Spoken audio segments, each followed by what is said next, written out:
Assalamualaikum warahmatullahi wabarakatuh.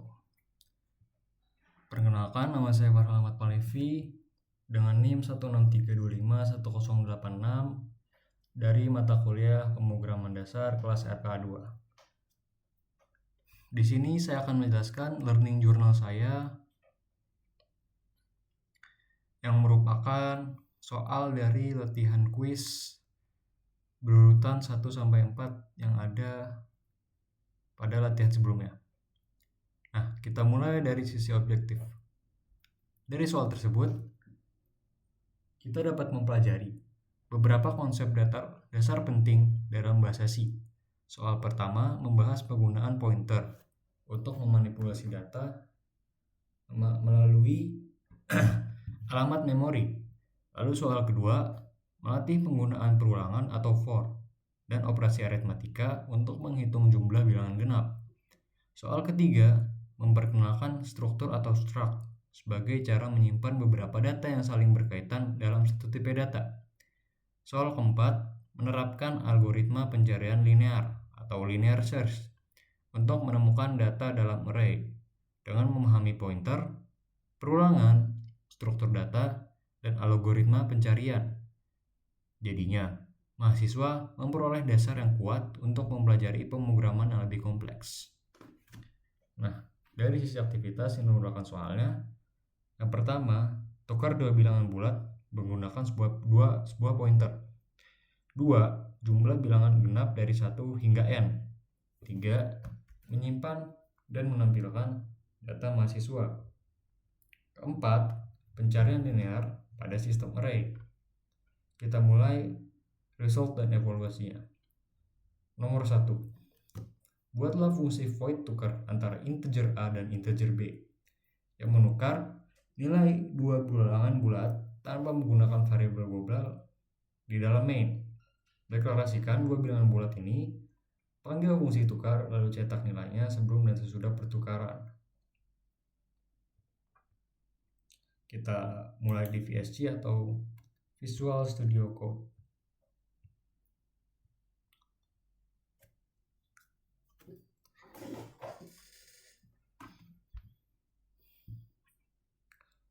Di sini saya akan membahas codingannya menggunakan void tukar antara integer A dan integer B. Kita gunakan integer temp untuk menyimpan sebuah angka pada integer A, hingga integer A ditukar dalam integer B dan integer B disimpan dalam integer temp ini. Int main seperti biasanya menggunakan int A, B, printf, scanf dengan masukkan nilai A, nilai B, nilai sebelum ditukar, dan nilai sesudah ditukar. Kita coba run code. Masukkan nilai A sesuai pada soal yakni 5. Nilai B yakni 9. Dan hasil akan tertukar antara nilai A dan nilai B. Bisa dilihat kalau nilai sebelum ditukar adalah 5 dan nilai sesudah tukar 9. Dan B sebaliknya, di mana fungsi ini untuk menukar antara nilai A dan nilai B ataupun nilai lain-lainnya.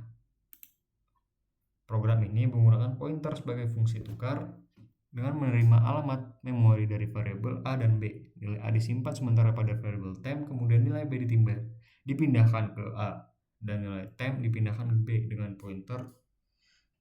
Perubahan yang dilakukan di dalam fungsi langsung memengaruhi variabel asli. Nomor 2. Di sini kita disuruh untuk masukkan nilai bilangan bulat positif n dengan menggunakan perulangan for untuk menghitung dan mencetak jumlah seluruh bilangan genap dari 1 hingga n secara inklusif. Kita mulai ke soalnya.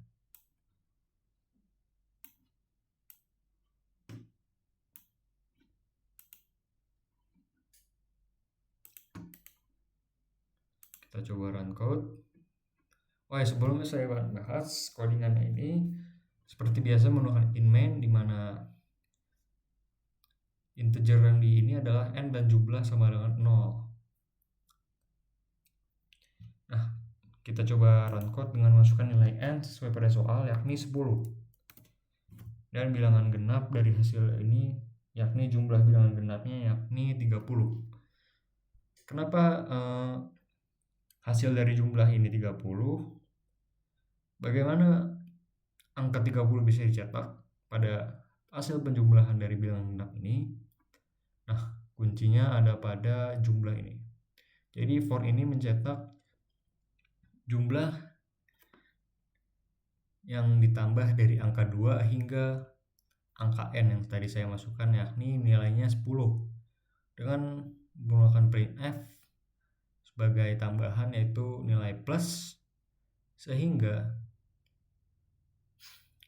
jumlah bilangan genap dijumlahkan dari nilai 2 hingga nilai n, yakni 30.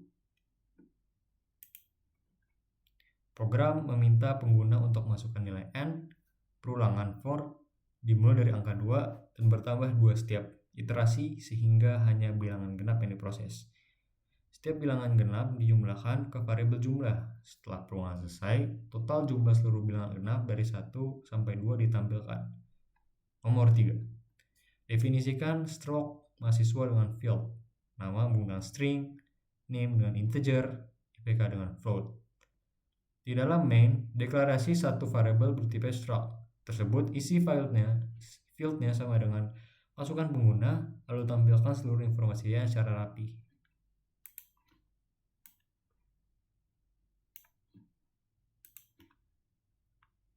Di sini saya menggunakan struct mahasiswa dengan char nama, integer, name, float, IPK sesuai pada soal yang diberikan. Lalu di sini saya menggunakan struct dan seperti masukkan nama, name, IPK. Lanjut ke hasil dari output yang saya isi. Nah, sesuai pada soal, saya diminta untuk memasukkan nama Budi dengan NIM 2024001, IPK-nya 3,75. Di sini tercetak hasilnya sesuai pada nama, NIM, dan IPK yang saya cetak. Program ini menggunakan struktur atau struct untuk mengelompokkan data mahasiswa menjadi satu kesatuan. Struktur mahasiswa ini memiliki 3 field nama, yaitu NIM, nama, dan juga IPK. Setelah pengguna memasukkan data, program menyimpan data tersebut ke dalam variabel bertipe struct, lalu menampilkannya kembali. Lanjut ke nomor 4. Di sini pengguna disuruh untuk masukkan sebuah bilangan dicari dengan melakukan pencarian linear dan cetak apakah bilangan tersebut ditemukan beserta indeksnya. Jika tidak, maka tampilan pesan akan tertulis tidak ditemukan. Kita coba. Kita run code dengan masukkan salah. Kita masukkan ini. Kita coba run code. Saya sebelumnya akan menjelaskan kenapa menggunakan ini. Seperti biasa, menggunakan in main dan integer dari data cari dan ditemukan. Nah, angka dari 12 hingga 3 ini merupakan indeks dari data yang dipilih sesuai pada soal yang diberikan. Dimulai dari indeks 0 yang merupakan angka 12 hingga indeks 7 yang merupakan angka 3. Jadi di sini dapat tertulis kalau angka 12 merupakan indeks 0, 45 indeks 1, 7 indeks 2, 33 indeks 3, 19 indeks 4, 8 indeks 5, 55 indeks 6, dan 3 indeks 7. Di sini saya disuruh sesuai pada soal memasukkan angka 33 dan ditemukan kalau indeks 3 adalah 33 sesuai pada data yang ada di sini. Namun, jika saya memasukkan angka yang tidak ada di data tersebut. Misal 99,